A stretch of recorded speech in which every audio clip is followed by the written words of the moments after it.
Hello, happy Sunday. I'm going to read from Native American Myths and Legends, and I just wanted to credit the um, author Edward Curtis before I started. They have credit for the photographs in the book and the passing of oral tradition down on the paper, of course. Um,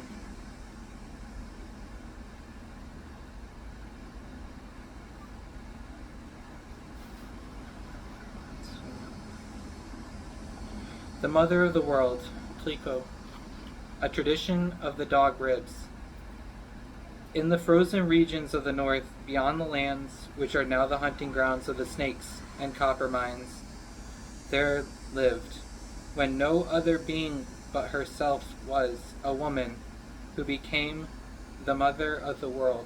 She was a little woman, our fathers told us, not taller than the shoulders of a young maiden of our nation. But she was very beautiful and very wise.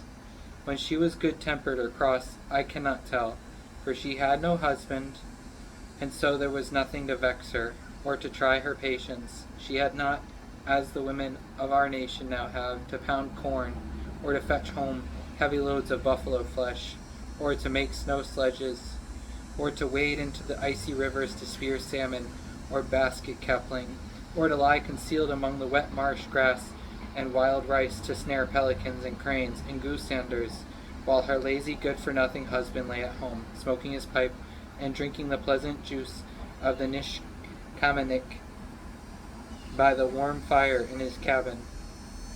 She had only to procure her own food, and this was the berries and hips, the sorrel, the rock moss, which, being found plentifully by her cave, were plucked with little trouble.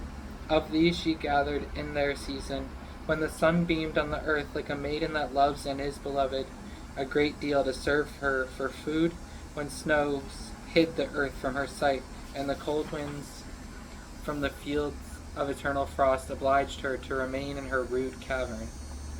Though alone, she was happy. In the summer it was her amusement to watch the juniper and the alders as they put forth first their leaves, then their buds, and when the latter became blossoms, promising to supply the fruit she loved, her observation became more curious, and her feelings more interested.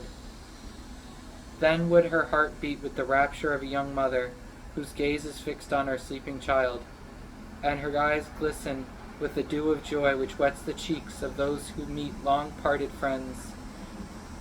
Then she would wander forth to search for the little berry whose flower is yellow, and which requires keen eyes to find it in its hiding place in the grass, and the larger which our white brother eats with his buffalo meat, and their progress from the putting forth of the leaf to the ripening of the fruit was watched by her eager joy. When tired of gazing upon the pine and stunted poplar, she would lie down in the shade of the creeping birch and dwarf willow, and sink to rest and dream dreams which were not tinged with the darkness of evil. The sighing of the wind through the branches of the trees, and the murmur of little streams through the thicket, were her music. Throughout the land there was nothing to hurt her, or make her afraid, for there was nothing in it that had life, save herself and the little flower which blooms among thorns. And these two dwelt together like sisters. One day, when the mother of the world was out gathering berries and watching the growth of a young pine, which had sprung up near her friend the flower, and threatened, as the flower said, to take away the beams of sun from it, she was scared by the sight of a strange creature which ran upon four legs, and to all her questions answered nothing but bow, wow, wow. To every question our mother asked, the creature made the same answer, bow, wow, wow. So she left off asking him questions, for they were sure to be replied to in 3 words of a language she could not understand. Did he ask for berries? No, for she offered him a handful of the largest and juiciest which grew in the valley, and he took neither them nor thanked her. Unless bow meant thank you, was he admiring the tall young pines, or the beautiful blossoms of the cranberry, or the graceful bend of the willow, and asking her to join him in his admiration? She knew not. And leaving him to his thoughts, and to utter his strange words, with none to reply, she returned to her cave. Scarcely was she seated on her bed of dried leaves when he came in, and, wagging his tail and muttering as before, lay down at her feet. Occasionally he would look up into her face very kindly, and then drop his head upon his paws. By and by he was fast asleep, and our mother, who had done no evil action, the remembrance of which should keep her awake, who never stole a beaver trap or told a lie or laughed at a priest, was very soon in the same condition. Then the Manitou of dreams came to her, and she saw strange things in her sleep. She dreamt that it was night, and the sun had sunk behind the high and broken hills which lay beyond the valley of her dwelling, that the dwarf willow bowed its graceful head and still lower with the weight of its tears, which are the evening dew, and the dandelion again imprisoned its leaves within its veil of brown. So far her dreams so closely resembled the reality that for a time she thought she was awake, and that it was her own world, her cave, her berries, and her flowers which were before her vision. But an object speedily came to inform her that she dwelt in the paradise of dreams, in the land of departed ideas. At the foot of her couch of leaves, in the place of the dog which she had left there when she slept, stood a being somewhat resembling that she had beheld in the warm season, when bending over the river to lave her bosom with a cooling fluid. It was taller than herself, and there was something on its brow which proclaimed it to be fiercer and bolder, formed to wrestle with rough winds, and to laugh at the coming tempest. For the first time since she turned away to tremble, her soul filled with a new and undefinable feeling for which she could not account.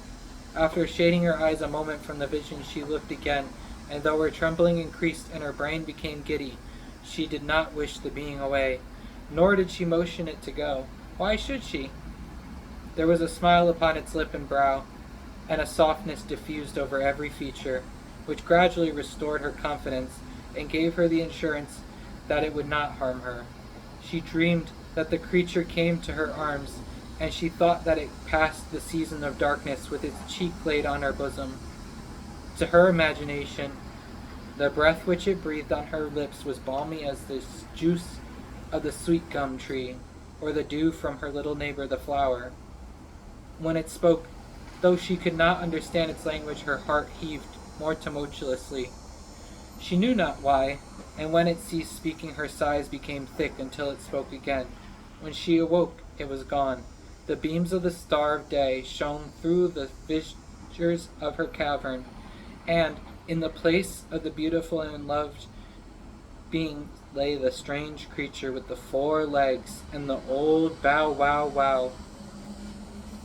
4 moons passed, and brought no change of scene to the mother of the world.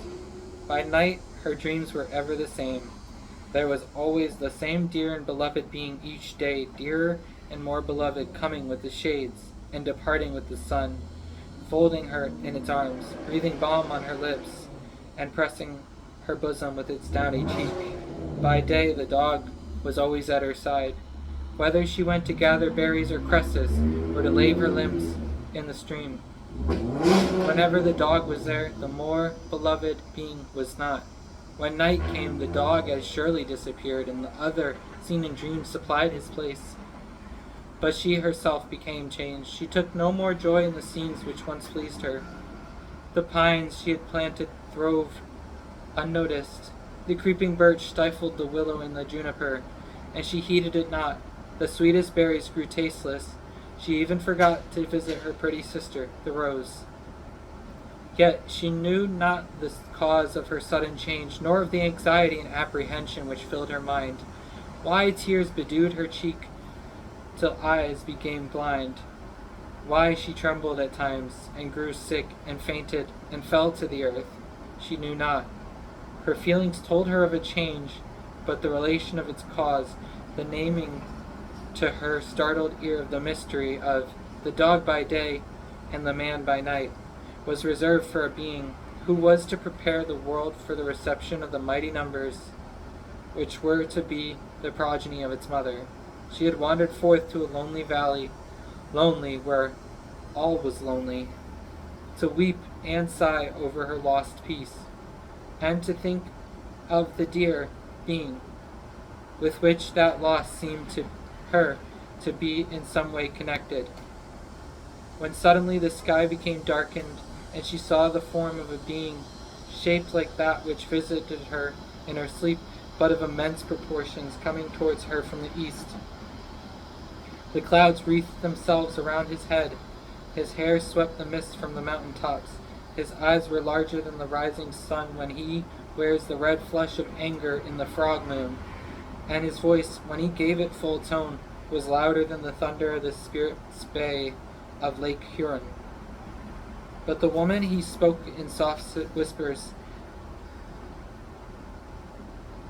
His terrific accents were reserved for the dog, who quailed beneath them in evident terror, not daring even to utter his only words, bow wow.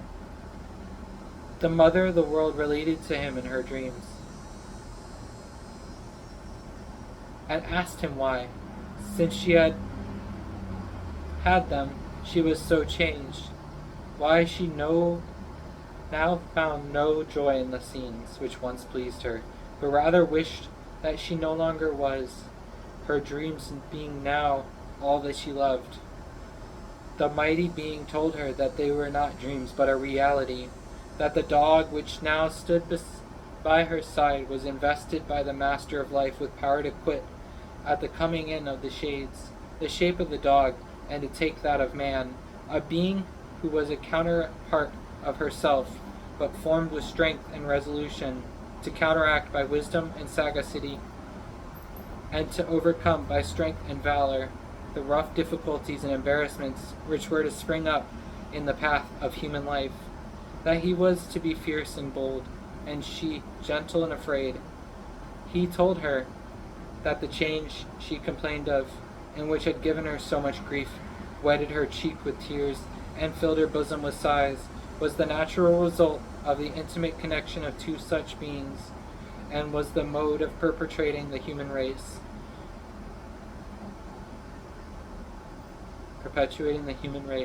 which had been decreed by the Master of Life, that before the buds now forming should be matured to fruit, she would give birth to two helpless little beings, whom she must feed with her milk, and rear with tender care, for from them would the world be peopled.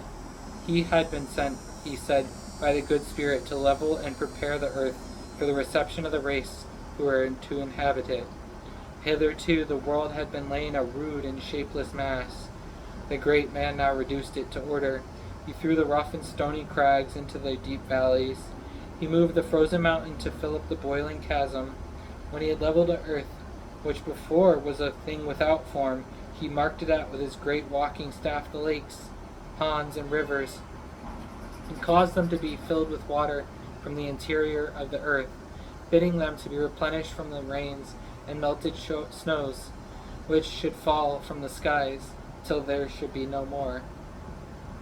When he had prepared the earth for the residence of the beings who were to people it, he caught the dog, and notwithstanding the cries of the mother of the world and her entreaties to him to spare its life, he tore in pieces and distributed it over the earth and the water and into the air. The entrails he threw into the lakes, ponds, and rivers, commanding them to become fish, and they became fish. These waters, in which no living creature before moved, were now filled with salmon, trout, pike, tittymeg, methy, barbel, turbot, and tench. And while along the curling waves of the great lake the mighty black and white whale, the more sluggish porpoise, and many other finny creatures sported their gambols. The flesh he dispersed over the lands, commanding it to become different kinds of beasts and animals, and it obeyed his command. The heavy moose and the stupid wee waskish came to drink in the copper mine with the musk osk, and the deer and the buffalo, the keek a hutch and his younger brother the black bear, and the wolf that cooks his meat without fire, and the cunning fox, and the wild cat and the wolverine were all from the flesh of dog. The otter was the tail of the dog, the wewak was one of his forepaws, and the horned horse and the walrus were his nose. Nor did the great man omit to make his skin furnish its proportion of the tribes of living beings. He tore it into many small pieces and threw it into the air, commanding it to become the different tribes of fowls and birds, and it became the different tribes of fowls and birds. Then first was seen the mighty bird, which builds its nest on trees which none can climb, and in the crevices of inaccessible rocks, the eagles which furnishes the Indians with feathers to their arrows, and steals away the muskrat and the young beaver at his recompense. Then the sacred falcon first seen winging his way to the land of long winters, and the bird of alarm, the cunning old owl, and his sister's little son, the Kaba-de-dooch, and the ho-ho. All the birds which skim through the air, or plunge into the water, were formed from the skin of the dog. When the great man had thus filled the earth with living creatures, he called the mother of this world to him, and gave to her her offsprings the things which he had created, with full power to kill, eat, and never to spare, telling her that he had commanded them to multiply for her use in abundance. When he had finished speaking, he returned to the place whence he came, and has never been heard of since. In due time, the mother of the world was delivered 2 children, a son and a daughter, both having the dark visage of the Indian race, and from them proceeded the dog ribs, and all the other nations of the earth. The white men were from the same source, but the father of them, having once upon a time been caught stealing a beaver trap, he became so terrified that he lost his original color and never regained it, and his brothers remain with the same pale cheeks to this day. Brothers, I have told you no lie.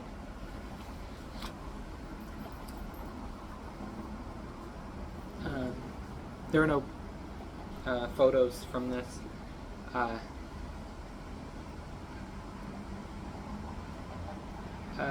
If you've watched this far,